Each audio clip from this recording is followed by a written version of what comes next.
Galera, sejam muito bem-vindos a mais um episódio do The Byte. Olha o profissionalismo do Davi. Dá pra apresentar programa com esse cara? Não dá, mano. Davi, é o seguinte, eu votei com o Van Depp, você tá expulso do The Byte. O pessoal pergunta por que a gente sempre começa rindo aqui, porque o Edu sempre hesita. Aí a gente, agora vai, aí pega café, enfim, mas continue, pode deixar outra. Ah, continua? Continue, pode continuar. Tá bom. Nesse episódio, galera, vamos falar de novidades e polêmicas a respeito do próximo Xbox. Rumores de que o console da Steam vai ser adiado. Existem aí indicativos bem positivos de que GTA 6 sai ainda esse ano, sim. E vamos falar de um criador de conteúdo que fechou um contrato de quase 1 bilhão por um clone digital dele mesmo. E galera, esse episódio está sendo produzido em parceria com a Alura. A Alura vai atualizar os preços de matrícula, mas antes dessa mudança, ela está oferecendo 30% de desconto por tempo limitado. Então, se você quer transformar sua carreira em 2026, se matricula na Alura, que agora é uma ótima hora. Lembrando que a Alura oferece certificado para cada curso concluído e tem 22 planos de carreira. Link na descrição, QR Code na tela e cupom THEBYTE para ainda mais desconto. Bora pro episódio.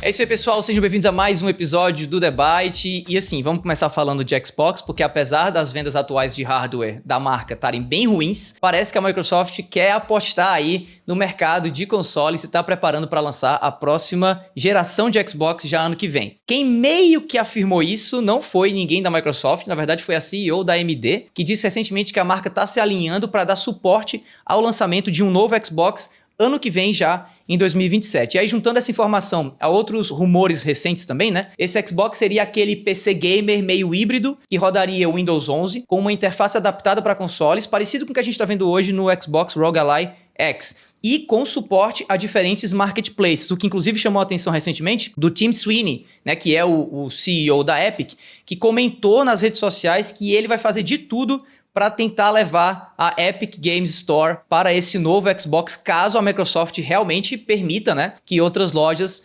compitam lá junto com a Microsoft Store. Eu, particularmente, não sei vocês, eu acho essa estratégia de lançamento desse console bem esquisita. E eu posso comentar isso um pouquinho depois quando for minha vez de falar, mas eu queria antes passar a palavra para você, Edu. Queria saber o que é que você acha dessa notícia, desse rumor, na verdade, né? De um novo Xbox saindo 3 anos antes, quem sabe, do PlayStation 6, que, como a gente comentou no episódio passado, provavelmente vai estar saindo em 2030. Você acha que isso vai dar algum tipo de retorno positivo para a Microsoft? Essa estratégia é boa? Vale a pena? Na minha opinião, a estratégia não é boa, mas não é em função da data de lançamento, tá? Antes de tudo, vamos raciocinar aqui. Se o console novo de Xbox sai em 2027, mas o PlayStation 6 sai só em 2030, nessa suposição, e a ideia de Xbox é ter um hardware forte nesse próximo Xbox, até o Play 6 sair, esse PlayStation 6 vai conseguir ter um custo mais baixo pelo mesmo desempenho por causa do desenvolvimento de tecnologia, né, de hardware. Então, se a ideia de Xbox é bater de frente com o PlayStation com hardware mais forte, eu não acho que lançarem em momentos diferentes é uma boa estratégia, a menos que Xbox atualize dali a 3 anos o hardware do novo Xbox, coisa que a gente já viu eles fazendo no passado com o Xbox One X, por exemplo, teve o Play 4 Pro, Play 5 Pro, dá pra fazer isso. Por que você não acha uma boa estratégia o Xbox lançar antes, chegar antes no mercado? Chegar antes no mercado não garante sucesso. A gente viu isso aí num comparativo no passado, sei lá, de Dreamcast, que chegou antes no mercado. Era um console potente, mas foi destruído pelo PlayStation 2 quando o PlayStation 2 lançou. Isso já rolou em outras gerações. E nas gerações recentes, a gente tem tido o lançamento de PlayStation bem juntinho de Xbox. Inclusive, o Xbox 360 lançou bem antes do Play 3. Ficou a maior parte da geração na frente. No finzinho da geração, o Play 3 meio que igualou e passou de leve as vendas do Xbox 360.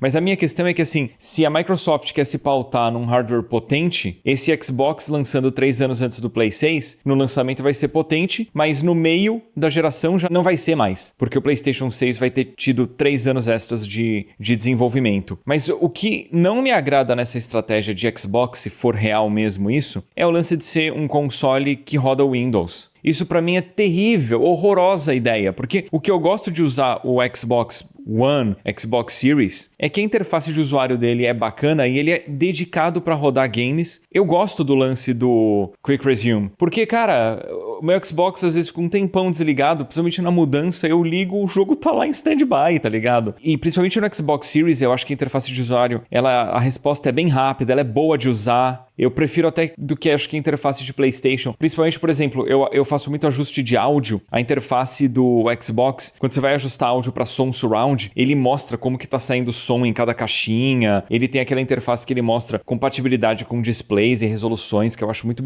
bem feito, assim, acho mais bem implementado que PlayStation. Aí eles vão deixar isso tudo de lado para um console que vai rodar o Windows, que perde oportunidade de otimização nisso. Acho que o sistema vai ficar mais pesado. Para jogar em Windows, eu jogo no PC, eu não vejo motivo para ter um console dedicado, não. Eu acho que é um tiro no pé isso. Eu tô curioso em como eles vão se posicionar, né? Então eles estão pensando, vamos lançar 3 anos antes, a gente não vai competir diretamente, o que é meio estranho, mas curioso, né, cara? E até tava olhando uns rumores sobre precificação, estão falando que vai ser um console entre $1.000 e $1.500, né? Não sei se vocês querem fazer uma estimativa. Até achei curioso, porque eles estão usando um codinome, né? Magnus, internamente na Microsoft. Me lembrou quando eu trabalhava lá na Microsoft, desculpa, mas...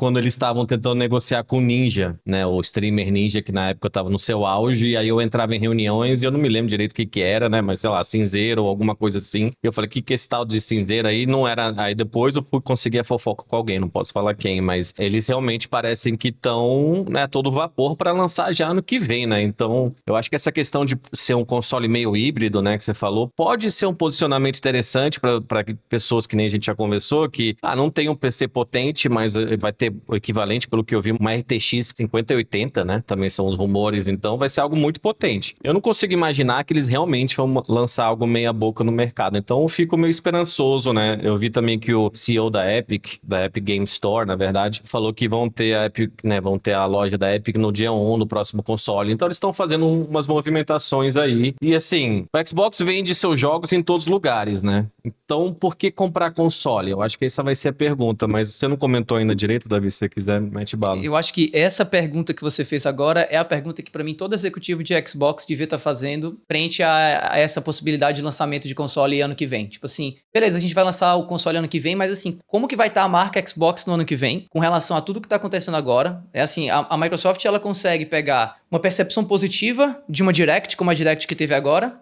e tornar essa percepção positiva negativa com esses resultados que a gente teve recentemente das quedas abruptas, né? Da continuação das quedas abruptas, digamos assim, da continuação das quedas pesadas, né? Da venda de consoles de Xbox. Então, o Xbox está num momento muito complicado do ponto de vista de percepção de imagem, e isso, pra mim, assim, seria um sinal pra eles até deixarem um pouco esse mercado, assim, sabe?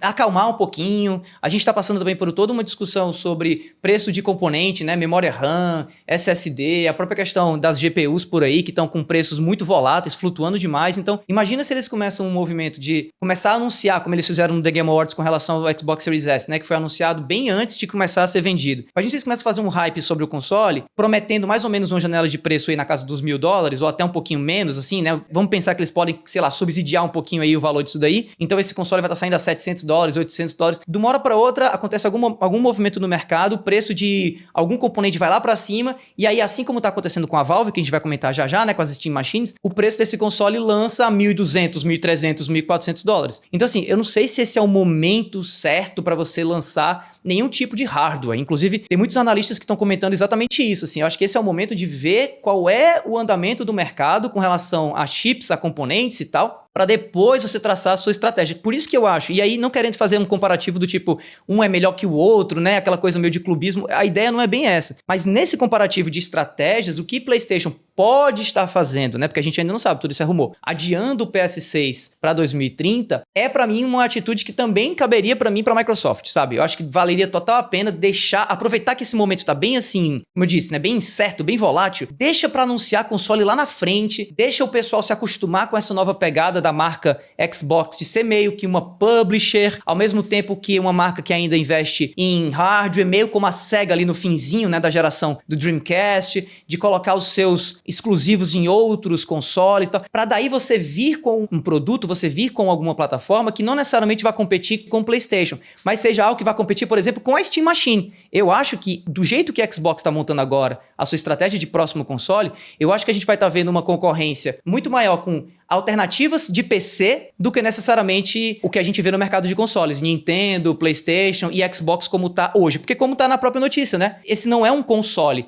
esse é um PC que vai ter uma interface de console, mas que no fim do dia vai rodar o Windows. E é algo muito parecido com o que a gente está vendo agora com o Xbox Rogue Ally, que tenta se vender como uma espécie de console portátil, né? Mas que a gente sabe que, na verdade, é um próprio PC, e a própria Microsoft e a Asus, né, que é a principal parceira de hardware disso, não mentem a respeito desse assunto. Então, é algo muito complicado e eu sinto que é algo que, assim, só favorece, quem sabe, PlayStation. Algo que eu queria só acrescentar, a tua fala me fez pensar nisso, é que talvez valesse muito mais a pena para a Xbox ter uma alternativa de baixo custo do que um console premium de alta performance. Porque ainda mais nessa perspectiva de Xbox lançando os seus games para PC e também para PlayStation 5, o cara que quer um desempenho premium pode partir para o PlayStation 5 Pro, mas ele não tem uma alternativa barata, né? O Series S existe já e eu acho que é um console bem bacana, ainda mais considerando que ele roda jogo de geração atual e também é retrocompatível. Por que não fazer uma versão atualizada estilo Series S? Porque se roda o Windows de fundo e é algo que roda games com baixo custo, você pode pensar que a pessoa vai usufruir do Windows, vai conseguir jogar videogame e numa opção de mais baixo custo, o que aumenta o potencial de vendas enormemente. Para mim faria mais sentido do que ir no caminho oposto. É até curioso, né? A gente geralmente, quando menciona Xbox, a gente menciona PlayStation também, é o inverso do programa da semana passada. Semana passada a gente teve relatório sendo da Microsoft e papo de hardware de PlayStation. Agora foi o oposto, né? Os dados que me chamaram mais a atenção da PlayStation foram justamente as vendas em outros serviços. Vou mandar até para vocês aqui, meus colegas, e botar na tela aí, pedir pro Holter, os números de vendas referentes a justamente outras plataformas, né? Que foram 2,3 bilhões em questão de 3 anos, né? A gente tem jogos como Homem-Aranha, God of War que saem e aí vendem muito bem, né? Mas até me surpreendeu os jogos de beisebol e tal. Mas, assim, é impressionante como a diferença entre as duas empresas, plataformas e volta, né? Por que teve uma diferença tão grande nessa geração? Não sei se você quer responder, Davi, o pessoal dos comentários. Se você tivesse que escolher um ponto, né? Entre PS5, Series S, Series X, por que a diferença financeira, de percepção? Qual que é o ponto principal dentro disso? Queria saber de vocês e dos comentários também. Pra mim foi que, assim, as apostas que PlayStation e Xbox fizeram poderiam ter dado certo e errado para ambas as empresas. Essa aposta, por exemplo, de PlayStation, de ter aberto os seus exclusivos para o PC, poderia ter gerado um movimento onde o console deixaria de vender porque as pessoas deixariam de ver valor em comprar um console para rodar jogos exclusivos que agora estão saindo no PC. A vantagem de lançar jogos no PC foi o que você acabou de mencionar. Quase 2,5 bilhões de dólares vendendo só jogos first party no PC e, consequentemente, no Xbox. Lembrando que tem jogos exclusivos do PlayStation que saem em Xbox. Então, assim, foi uma aposta certeira, né? Uma aposta que deu certo. A aposta que Xbox fez não deu tão certo assim. Com a compra de Activision Blizzard, com a compra de uma série de estúdios para torná-los first party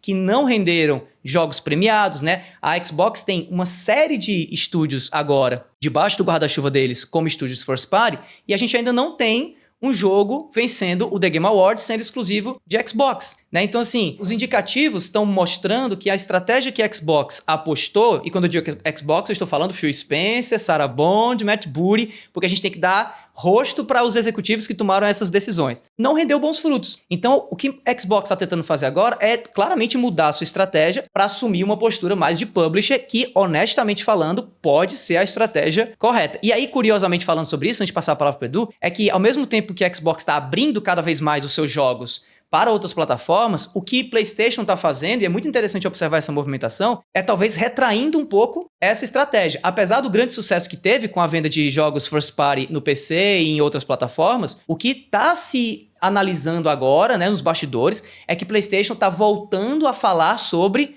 não, o jogo first party que a gente vai lançar, como por exemplo o jogo do Wolverine, só vai sair exclusivamente para o PS5 e para o PS5 Pro. Né, a gente já ouve falar novamente que jogos estão saindo aí com exclusividade temporária em PlayStation. Ou seja, PlayStation está percebendo que enquanto o Xbox está abrindo, pode ser interessante começar a fechar de novo para manter um pouco aquele comparativo e aquele diferencial competitivo entre uma marca E outra, e eu acho isso muito interessante de observar, se essa nova aposta de PlayStation vai dar certo, porque com certeza vai afetar negativamente esses números aí, de 2,37 bilhões de dólares, quando você para de vender no PC, como você estava vendendo anteriormente, como foi o caso, por exemplo, do Helldivers, né, que saiu day and date, assim, saiu no PC, saiu no PlayStation. O que é que você acha disso, Edu, do comparativo dessas duas estratégias, tanto de PlayStation quanto de Xbox? O Van Depp até usou o termo percepção, e a percepção, ela vem, né, de uma impressão que você tem da marca, mas a percepção também dita o que vai acontecer com a marca, é um ciclo quase que vicioso, Percepção né? é realidade, né? Uma frase antiga de marketing. Que faz todo sentido, né? Então, assim, olhando para Play 5, Xbox Series X e S, eu acho que a percepção que o mercado, que as pessoas têm é que PlayStation 5 é muito mais bem sucedido que Xbox, está num momento muito melhor.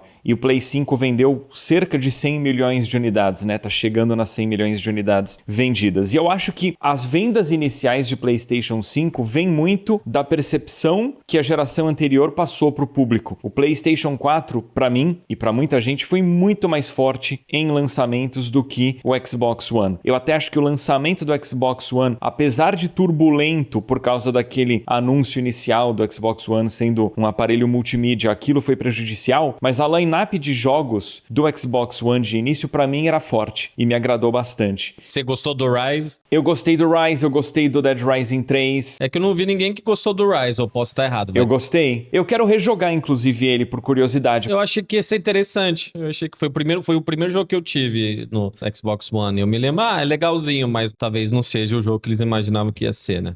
Mas se você voltar lá, era acho que o Forza Motorsport 5, o Rise e o Dead Rising 3, os lançamentos do Xbox One. O PlayStation tinha o Killzone Shadowfall e o NEC. O que eu me lembro muito dessa fase, até para ser concluído a fala, Edu, é a diferença de preço quando o PS4 e o Xbox One, que aqui no Brasil, aqui foi 2.300, eu me lembro que eu comprei, tem até aquela foto que a gente já mostrou aqui, eu comprando o console com meu dinheiro a primeira vez, e eu me lembro que tava R$4.000 o PS4, até teve uma reportagem, a única pessoa que comprou um PS4 no dia de lançamento, teve um negócio assim, porque R$4.000 em 2013 era um absurdo ainda, né? Ainda Sim, mas fora o Xbox One era mais caro, né? Se eu bem me lembro, era $500 o Xbox One e 400 o PlayStation 4. Mas aí, esse início de geração, eu acho que é ok, dá pra contornar. Mas eu achei que o meio e o fim da geração do PlayStation 4 e Xbox One, o Play 4 estava muito mais forte. De estratégia, de percepção de mercado, de exclusivos. E até os multiplataforma rodavam melhor no PlayStation 4 do que no Xbox One. Então eu acho que nisso houve uma expectativa da galera que joga de que o PlayStation 5 ia ser melhor do que o Xbox Series X e S. E nisso as pessoas estavam com mais boa vontade pro lançamento do Play 5 e acabaram investindo no PlayStation 5. Muito em função também da expectativa com exclusivos. E nesse ponto eu acho que essa geração do Play 5 frustra muito, porque a Sony toma decisões terríveis no desenvolvimento de jogos. A gente não tem aí ainda o grande exclusivo da Santa Mônica dessa geração. Teve o God of War Ragnarok, mas saiu pra Play 4 também. A gente não teve um novo The Last of Us ou um novo Uncharted, né? O Intergalactic da Naughty Dog, até agora a gente não sabe quando vai sair. Então eu acho que as vendas altas de Play 5 é muito em função da expectativa que se criou, mas que não foi entregue. Mas tem uns outros pontos que eu acho que PlayStation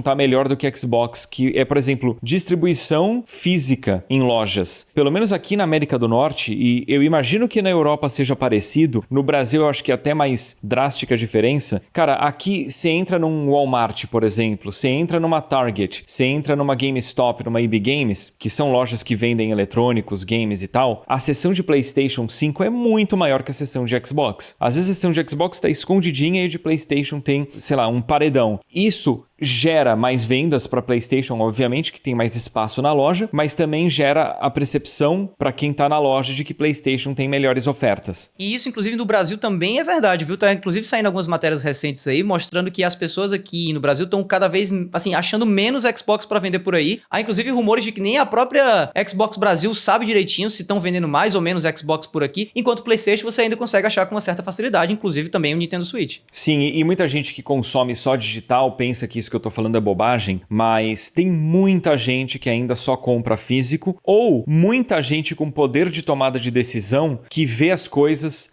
na loja física. Porque daqui a pouco o filho joga no digital, mas o pai e a mãe, o tio, a tia, avô e vó vê na loja a plataforma. E aí, se essa pessoa, que é quem controla o dinheiro da família, vê que tem muito mais oferta de PlayStation do que Xbox, a pessoa vai estimular que PlayStation seja a decisão. Fora que eu acho que, por exemplo, o fechamento de estúdio de Xbox pesou muito na percepção do mercado de uma forma negativa. Aumento do preço do Game Pass. E o lance de PlayStation tá no PC. Quando um game de PlayStation sai para PC, quase sempre existe uma longa demora para que ele saia do PlayStation e vá pro PC também. Beleza, tem um jogo aqui, outro ali que lança simultâneo ou perto, mas a maioria você tem que esperar 2, 3, 5 anos para poder jogar no PC. Então a gente ainda associa PlayStation com exclusivos, Xbox não mais. Mas assim, eu quero deixar bem claro que para mim o PlayStation 5 é uma decepção. Isso tudo aqui são os meus argumentos da percepção do público em relação a PlayStation 5, mas para mim é uma geração que é uma decepção. Eu ia até perguntar para vocês, pessoal dos comentários também, o quanto influencia você ter um dos consoles da geração anterior para comprar o próximo. Né, a gente tem, né, os sonistas, os caixistas, que a gente já falou aqui, mas eu fui voltando aqui, não é que eu alternei, mas eu sou um cara que tive muita sorte de ter o PS2, só que era desbloqueado no Brasil, era caro, eu acho que tipo isso em 2002, 2003 já era R$1.000, R$1.100, é que aí, a partir daí, era jogo infinito, basicamente. O 3x10 famoso, né, que aí todo mundo comprava, então você tinha que só fazer aquele investimento inicial. Aí depois, o 360, justamente por ter saído antes do mercado, eu não comprei por um tempo, mas eu comprei porque eu tava viciado em Halo 3 com meus amigos quando eu morava fora e tal, no Canadá, na faculdade. A gente jogava Halo 3, então eu tinha que ter um console pra jogar o Halo 3, justamente o exclusivo. Aí eu comprei o Xbox One justamente. Aí eu meio que pulei quando saiu essa geração e aí ano passado teve o PS5. Influencia, eu acho. É porque o Edu é um cara que vai ter todos, né? Até pelo teu trabalho, mas talvez o pessoal dos comentários, pessoal que não é caixista nem sonista, a tua familiaridade com o console ou com o controle, né? Porque eu gosto dos dois controles, eu acho que, né, o DualShock ou o do Xbox são ótimos. E talvez seja um peso, né?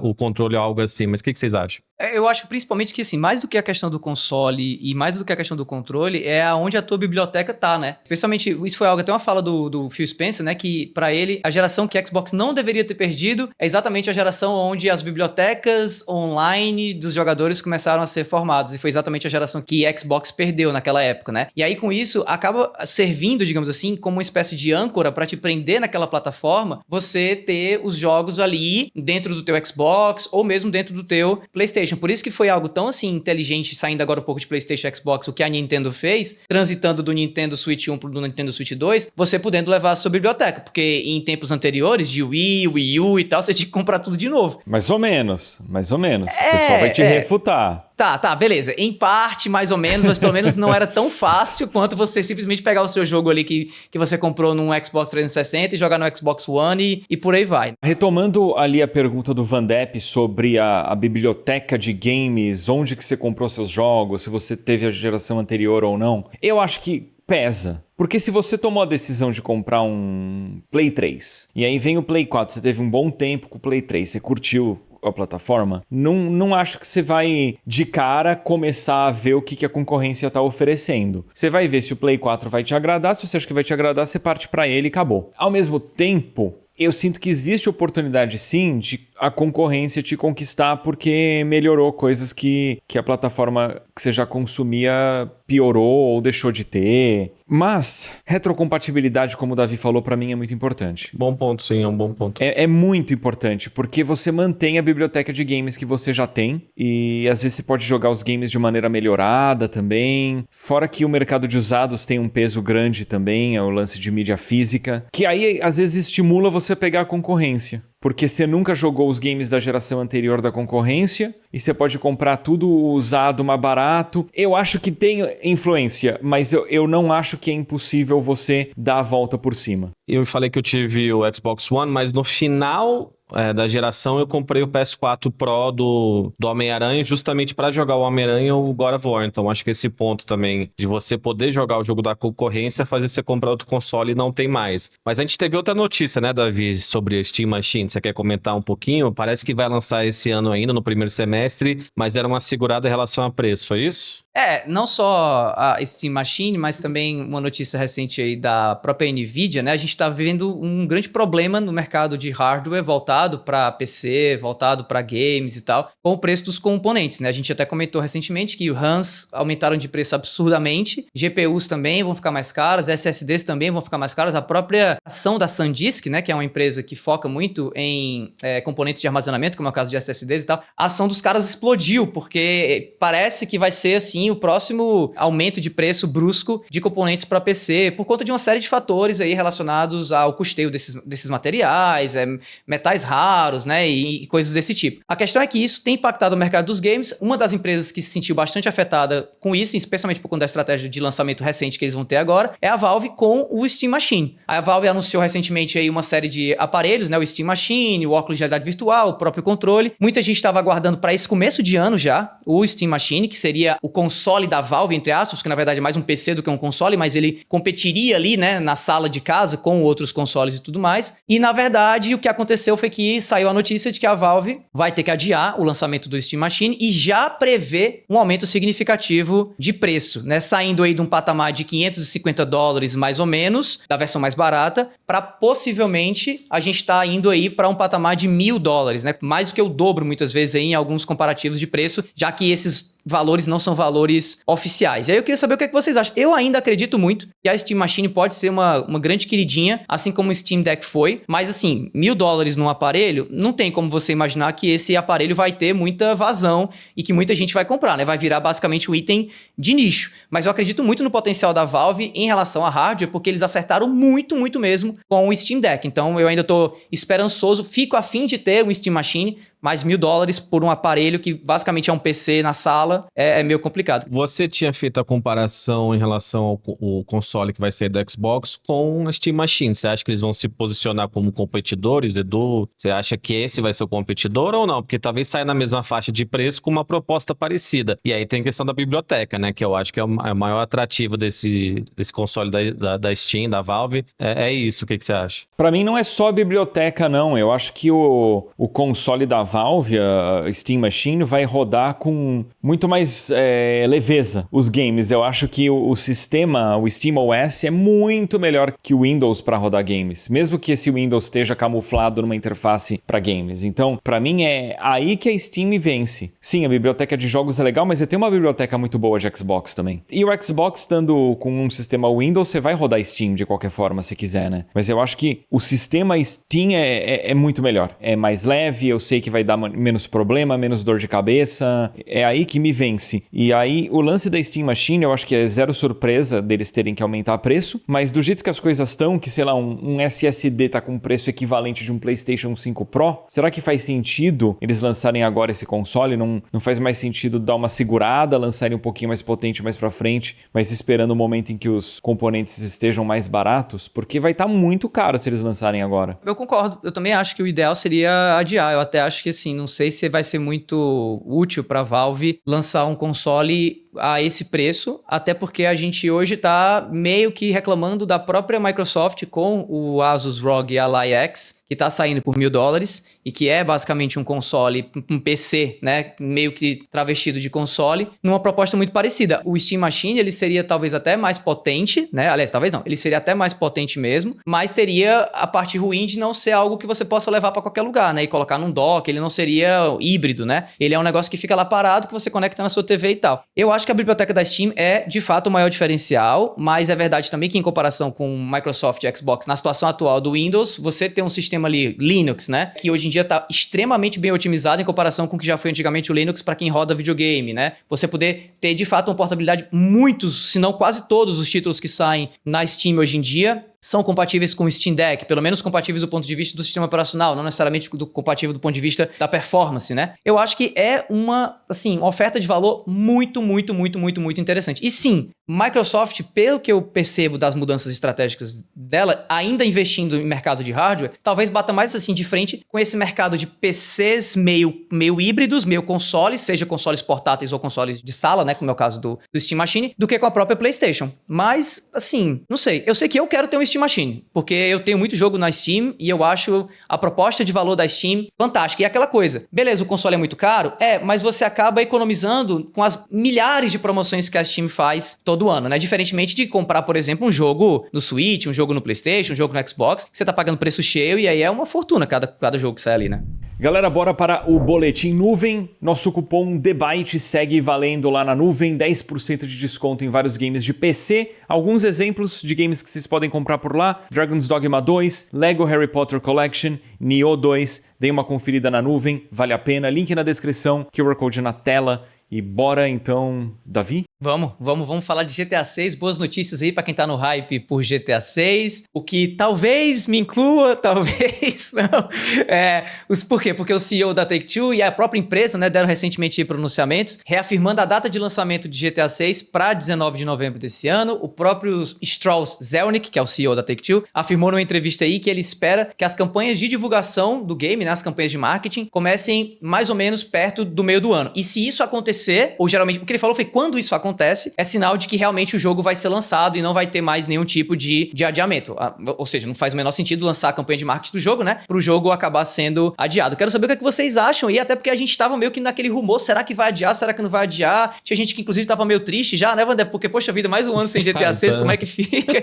E agora, como é que fica o seu humor aí, sabendo que GTA 6 pode realmente sair dia 19 de novembro? Cara, não é necessariamente meu humor. Eu sei que tem a galera também dos comentários que tá cansado, mas eu acho que a notícia mais concreta que a gente tem faz em um bom tempo até, né? Beleza, pode ter sido quando eles adiaram, mas até a linguagem do Strauss Zelnick foi mais direta, né? Quando a gente fizer, vai sair sim, com certeza, né? E assim, o marketing vai começar no verão, né? Junho e julho. Será que vai sair no dia 26 de maio, que é quando ia sair o jogo, né? Não originalmente, mas a data prévia. Não sei, talvez. E assim, o negócio é que a próxima call dessas, essa reunião que tem da Take-Two, é justamente em maio. E pelo que eu vi, vão ser das previsões financeiras de 2027. Então, será que não vai começar uma pré-venda já em maio, junho? Eu acho que eles têm que lançar um trailer até junho, ou julho no máximo, para anunciar a pré-venda do jogo, né? Porque eles precisam ter essas previsões. Outra coisa que o Strauss Zelnick falou também é que o GTA 6 vai ser a base financeira quase do resto da história da Take-Two e da Rockstar, claro, mas da Take-Two, assim. Não é que o jogo só vai vender bem em 2026, final de 2026 e 2027. Ele vai continuar vendendo. A gente até teve GTA V também, continua vendendo 5 milhões de cópias por quarto. Eu acho que foram 225 milhões de cópias em menos de 13 anos. É o segundo jogo mais vendido depois de Minecraft. Então, ele deu alguns números interessantes. E também teve toda essa questão de marketing, né? Que, não, a gente vai começar com marketing. Tem gente que fala, pô, será que GTA precisa? Claro que precisa. É outro assunto antigo, Davi, né? Eu sei que você ensina, já ensina publicidade e tal. Que a Coca-Cola, por muito tempo, foi a maior empresa do mundo e era a que mais gastava em marketing, né? Porque você não vende necessariamente só um produto, você vende um sentimento, você vende muita coisa por trás disso. Mas eu não sei se você quer comentar, Edu, porque tem outras coisinhas que ele falou, inclusive da venda física do jogo junto com a venda digital, que eu achei muito interessante. Até porque se sair dia 26 de novembro, é menos de um mês até o Natal, né? Então deve ter gente, que nem o Edu falou, que em ponto de venda, que quer comprar, o tio vai comprar pro sobrinho GTA, dar uma cópia, porque tinha esse rumor que o jogo ia sair só no digital. Mas você acha que vai ter uma pré-venda já no meio do ano? Quando que começaria? Se vocês quiserem, a gente pode até montar uma timeline da Via, gente, tipo, os próximos anúncios, né? Vocês e o pessoal dos comentários também. É muito difícil prever o que a Rockstar vai fazer, porque eu acho que eles estão naquela posição privilegiada de mercado que eles sabem que eles vão vender muito. Eu acho importante eles pelo menos darem uns 3 meses antes do lançamento pra galera ver um trailer que tem um pouco mais de gameplay, um pouquinho de história e confirmar direitinho a data e falar que a pré-venda tá começando. Eu acho que uns 3 meses no mínimo. Eu não acho que demora muito pra gente ver novidade, não. Eu acho que dentre março e maio a gente vai ter notícias com data de lançamento e daqui a pouco edição limitada de colecionador, sabe? Essas paradas, tudo. Eu acho que não demora muito. Não me surpreende que saia esse ano. Não ia me surpreender se adiasse de novo.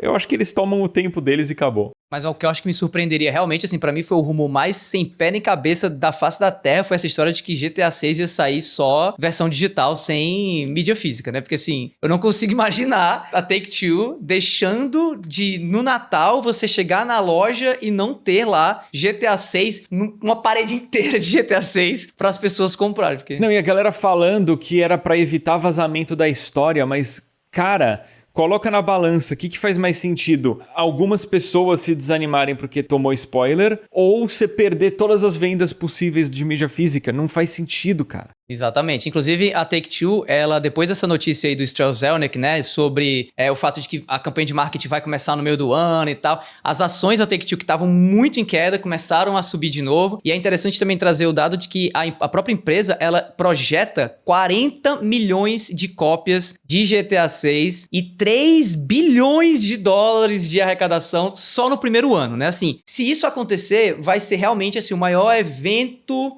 de mídia e de entretenimento da história. Assim, eu acho que nada chegaria num valor tão alto em tão pouco tempo quanto o que GTA 6 estaria trazendo, né? Se realmente vier com tudo isso, né, Vandep? Outras aspas que eu achei interessante dele foi justamente que o pessoal vai ficar impressionado com a campanha de marketing que eles vão fazer, que vai ser gigantesca. E justamente é isso. Eles querem mais ou menos uns 6 meses antes começar o marketing, como já fizeram em GTA do passado, e aí ter um marketing constante, né? Então não vai ser só, uma notícia, a gente não vai falar nada até o lançamento. Pelo que ele falou, vai ser um marketing constante, porque é necessário. Então não sei se vocês acham que vão ter 2 trailers ainda, vai ser só um, tipo, em maio, junho, ou vai ter um, sei lá, em setembro, 2 meses antes. Eu acho que eles vão comprar espaço em, sei lá, na NFL, lá nos Estados Unidos, essas coisas que, sabe, vai ter bastante coisa, inclusive aqui no Brasil. Mas eu tô curioso pra ser uma realidade, entendeu? Porque pra mim, justamente, até eles fazerem isso, eu não tenho a data concreta do jogo pra mim, né? Tipo, que você falou, Edu, não me surpreenderia se atrasassem de novo. Mas eu acho que eles vão manter essa data, mas eu justamente quero ver mais coisa, cara. Eu acho que eles vão fazer um trailer / anúncio que vai ter um pouquinho de gameplay, um pouquinho de história, e aí, algum tempo depois, eles vão fazer tipo um direct do jogo, sabe? Com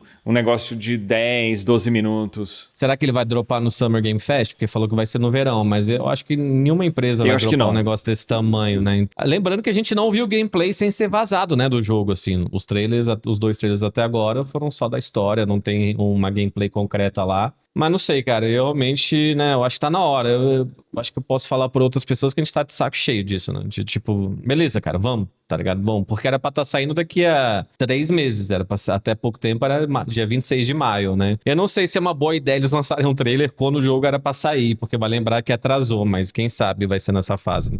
E vamos falar agora também sobre criação de conteúdo, né? Que no debate a gente sempre fala sobre criação de conteúdo, games, tecnologia, tudo junto e tal. De quem especificamente? Do Kabilami, o influenciador mais famoso do TikTok, que vendeu aí por quase $1 bilhão a empresa dele, né? Na verdade, parte da empresa dele, porque ele ainda é o dono da empresa dele, ele ainda controla a maior parte das ações, mas quem comprou foi uma empresa de Hong Kong, se eu não me engano, o nome da empresa é Rich Sparkle. E comprou pra quê? Comprou para ter os direitos da imagem do Kabilami por 3 anos e também para criar um clone de IA do Kabilami para que o Kabilami apareça em outras línguas, ou seja, para vender produtos e serviços através do Kabilami em idiomas que o Kabilami não fala. Edu, o que você achou dessa proposta aí? E se viessem para você com um chequezinho aí de quase $1 bilhão, a gente estaria vendo o Edu falar quantos idiomas diferentes aí ou não?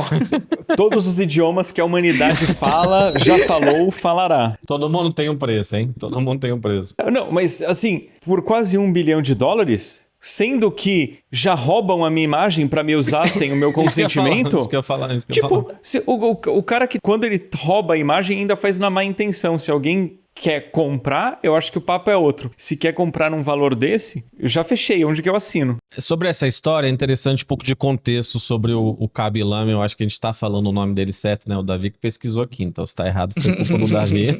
Mas eu já vi bastante coisa dele. Por que é interessante? Porque ele não fala nos vídeos, né? Ele é um cara que sempre muito expressivo, então ele já era um cara que era muito universal. Por isso que ele tinha 160 milhões de seguidores no TikTok, né? Um cara simpático, com assuntos universais, né? Sociais. sociais e tal. Então sempre foi bem engraçado. Ele até fez, sei lá, parcerias com Luva de Pedreiro brasileiro. Ele fez algumas parcerias assim que são curiosas, que são pequenas sketches assim, né, que de, sei lá, às vezes 30 segundos de algo engraçado que acontece. Então, ele já tava, assim, construindo isso. E que nem você falou, Edu, o pessoal já pega imagem de pessoas mortas pra fazer coisa de inteligência artificial, pra mostrar você tirando um selfie com alguém que tá morto, né? Então, nem os mortos descansam hoje em dia mais no mundo do amigo do Davi Elon Musk. Desculpa.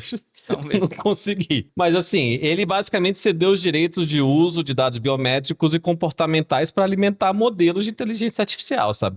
Para poder criar conteúdos novos. Eu imagino que ele vai aparecer gravando com a inteligência artificial dele, né? Vão fazer justamente umas sketches desse tipo. Mas, assim, será que essa é a meta, Edu, Davi? Será que a meta é você construir algo para vender e depois se aposentar, entendeu? Porque esse cara pode se aposentar. Já poderia antes, entendeu? Essa é a questão. Mas, que nem o Edu falou, já vão roubar a imagem, né? Então, não sei o que você acha, Davi. Eu acho que, inclusive, não precisaria nem você recorrer a um clone de IA para usar o Kabilame em diferentes contextos, porque a interação dele, né, nos vídeos é sempre aquela coisa com as mãos assim, então dá pra você pegar aquilo ali, fazer uma montagem e vender o que você quiser, se você parar pra pensar, nem precisa. Eu acho que o que o Kabilame fez foi talvez, quase que assim, o contrato foi um contrato assinado hoje, mas olhando pro que tá vindo por aí, em termos de campanha publicitária, uso de tecnologias, que talvez seja o começo de uma nova onda de uso de inteligência artificial, desses clones deepfakes aí utilizados em prol de vender produto e serviço usando imagens de pessoas famosas. Já teve, inclusive, alguns criadores de conteúdo, alguns youtubers, vou até colocar aqui na tela, eu não lembro o nome da pessoa especificamente, que durante a época aí do boom dos VTubers, ele foi atrás de criar uma versão digital dele, a Pokimane foi outra streamer que fez algo parecido, pra meio que lançar o seu VTuber, mas já deixando claro que uma hora ou outra esse VTuber ele vai continuar, o cara vai se aposentar e vai ter uma equipe por trás do VTuber, né? Ou seja, vai ter uma pessoa imitando a voz do cara, ou então o cara vai utilizar algum tipo de serviço como Eleven Labs pra fakear a voz dele enquanto ele tá trabalhando ali e tal. E basicamente o canal do cara ia continuar, né, existindo e produzindo conteúdo, mesmo o cara tirando um sabático aí, ou de férias, ou sei lá o quê. Então, eu acho que isso não é necessariamente uma novidade. O que é novidade é o quanto isso tá se profissionalizando e tá virando realmente negócio, né? Pô, você vender por quase $1 bilhão pra uma empresa de Hong Kong, um negócio que eu acho que vai ser a primeira vez que isso vai acontecer, é um negócio muito massa. E assim, na minha opinião, parabéns pra equipe aí do Kabilame que fez esse acordo, né, que negociou. Porque, meu irmão, a primeira vez que você fecha um contrato desse, de ser quase de $1 bilhão por algo que a gente não faz a menor ideia, inclusive se vai dar certo. E nisso eu ia questionar, cara, esse valor é absurdo. Isso aí vai dar retorno, cara? É um questionamento legítimo, meu. Tipo, vai dar retorno? É muito. É muito dinheiro mesmo, mas eu gostei que tudo no mundo é precedente também. Então, um cara desse tamanho falar, se você quiser usar a minha inteligência artificial, tem que pagar por isso. Essa é a minha imagem. Então, eu acho que esse trato pode ser usado em casos, né, legais mesmo no futuro, justamente de uso de imagem de inteligência artificial. Você pode pegar uma imagem do Edu fazendo qualquer coisa. Isso é absurdo em muito sentido, sabe? Porque, literalmente, o pessoal alimenta a máquina e o que cospe é isso, e o pessoal sabe que, né, eu sou o maior fã de inteligência artificial aqui do debate, mas assim, pelo menos um pouco de regulamentação eu prevejo que está acontecendo isso, mas é uma pergunta que eu fiz, depois que você pode responder também, Edu, justamente, né, se a meta é isso, você construir e vender, e aí você continua tendo uma renda, porque o Kabilame já tinha dinheiro para isso. O Edu talvez tenha dinheiro já para se aposentar e tal, mas assim, só um parêntese rapidinho aqui, a gente cobriu um tempo atrás o caso do Ned Fulmer, você lembra que teve um podcast de traição, que ele fazia parte daquele grupo Try Guys, e aí ele era casado, e ele era o cara casadão do Try Guys, né? E depois teve um caso com uma pessoa do staff dele, enfim. E aí ele fez aquele podcast e eu tava acompanhando um pouco a história dele. Ele lançou agora outro canal. E aí, pra mim, ele tá comprando views, porque ele tá com um vídeo de 1 milhão e tá com 600 likes, né? Então, tipo... Ou seja, ele tava no topo do mundo, cometeu um erro na vida pessoal, numa vida pública, e agora não deve estar com muita grana, entendeu? Então, eu entendo quem, tipo, capitaliza e vaza, porque eu acho que essa é a meta, né? Tipo, o que você acha, Edu? Essa é a construção, assim, tipo, essa é a meta? Você construir algo e ir embora? Porque, assim, você deixa alguém trabalhando pra você. Inclusive, você falou de VTuber, Davi, o maior streamer do mundo no momento é o Peanut, né? Que é literalmente o amendoim streamando lá na Twitch pra muita gente, eu acho que principalmente Arc Raiders, né? Então tem mercado pra VTuber, né? Mas aí é uma personalidade por trás, né? É um filtro que o cara usa essencialmente, mas o que você acha, Edu? Tá na hora de se aposentar? Eu tô empolgado com a minha carreira, eu não tô pensando em me aposentar, eu já pensei, mas assim, não é agora. Eu não me sentiria confortável de simplesmente largar o meu canal na mão de alguém e essa pessoa administrar um clone meu gerado via AI. Eu me sentiria muito mais confortável de eu, aos poucos, de alguma forma me afastar do canal e produzir menos conteúdo, de repente. Eu acho que a forma que eu me vejo num futuro me aposentando não é parar de fazer vídeo, mas é ao invés de produzir vídeo hoje em dia no canal de gameplays diariamente, no canal BRKS Edu com bastante frequência, eu diminuir bem a frequência e quando eu lançar vídeos que são super produções, sabe? Isso pra mim seria eu me aposentar, ou pegar mais leve, mas eu não me sentiria confortável de largar a minha imagem pra qualquer um usar. Inclusive no caso do Kabilami, eu acho que ele deve ter bastante controle de como que essa empresa de Hong Kong vai usar a imagem dele. Eu não imagino que eles podem simplesmente fazer o que quiser. Imagino que tenha que ter o ok dele, né? Não, e é interessante porque a empresa comprou, né, os direitos de uso de imagem por 3 anos apenas. Então, eu imagino que depois de 3 anos, você vai ver, digamos assim, essa imagem dele sendo, quem sabe, vendida para outras empresas, né? E isso vai acabar gerando ainda mais renda pro cara. Isso o cara já tendo colocado no bolso $1 bilhão, né? O Van Depp, mano, tá perdendo tempo, mano. Cadê o meu contrato de $1 bilhão? É bom porque eu fico com uma porcentagem, eu já me aposento também, filho. Vamos ver, Hong Kong, liga, tem lá no meu e-mail, Van Depp Agenciamento, manda pra nós que a gente discute aí. Até eu, aqui a gente faz um debate só com, né, os AI, mas... O debate aqui é só o byte. KKKKKKKK. É debate, né? Aí, enfim. Debate, entendi. Mas assim, por exemplo, se fosse com você ia vender tua imagem de quem você é até hoje, mas você tá mudando e você continua crescendo e mudando como pessoa e, por consequência, como criador de conteúdo, né? Então, a graça de quem te acompanha hoje é ver o Edu com 40 anos, e não o Edu com 20 e tantos lá no começo, em 2011, novinho. Eu acho que você tem toda uma bagagem com criador de conteúdo que é legal de acompanhar, inclusive o sucesso, as mudanças, mas, né, a gente sempre vê essas estatísticas que a grande maioria, eu acho que 95% dos influenciadores, né, que aí podem ser micro-influenciadores, 1.000 seguidores, por aí, menos e tal, não tem nem grana, às vezes, pro mês que vem, assim, né, porque é difícil ter uma fonte de renda confiável, recorrente. Até eu, como agente, tô sempre correndo atrás, né, e priorizando recorrência nas parcerias que a gente faz, justamente porque dá uma base financeira e uma tranquilidade muito maior. Então, não sei necessariamente o porquê o Kabilami vendeu a imagem dele. Eu acho que ele deve ter pensado, é uma ótima oportunidade, muito dinheiro, vão usar de qualquer forma, e foi isso que eu construí. Ele com certeza construiu uma imagem onde ele não fala para poder ser universal, que é muito difícil. Beleza, hoje em dia a gente tem essas traduções automáticas em Instagram e YouTube, mas não é a mesma coisa, sabe? Então, não sei o futuro dos influenciadores, mas tem bastante gente virando VTuber, mas eu ainda sinto que as pessoas vão querer ter uma relação parasocial, que nem quando a gente fala do próprio Ala, que o Ala mesmo, ele faz uma stream diferente que fazia 3 anos atrás, 5 anos atrás, 1 ano atrás, e as pessoas continuam gostando. Então eu acho que nunca vai ser necessariamente o jogo final, você vender tua alma ou tua imagem para uma inteligência artificial, mas eu achei um movimento interessante dele, sim. Bom, meus queridos, chegamos ao final de mais um debate. Obrigado, como sempre, todos os comentários. A gente não sabe se estará aqui semana que vem, afinal, carnaval dá um tempo pro nosso editor, um descanso pro Davi, que supervisiona a edição. Vocês não vão querer assistir a gente em feriado também, vocês vão estar na farra, vocês vão estar, não sei, fazendo o quê, vendo as coisas de vocês aí, então não sabemos. Se tiver uma notícia grande, a gente estará aqui de volta. Por favor, se inscreva, por favor, nos sigam nas redes sociais e, por favor, estejam aqui quando tiver o próximo episódio. Eu gosto muito de vocês. Então, um abraço e ótima semana. Tchau!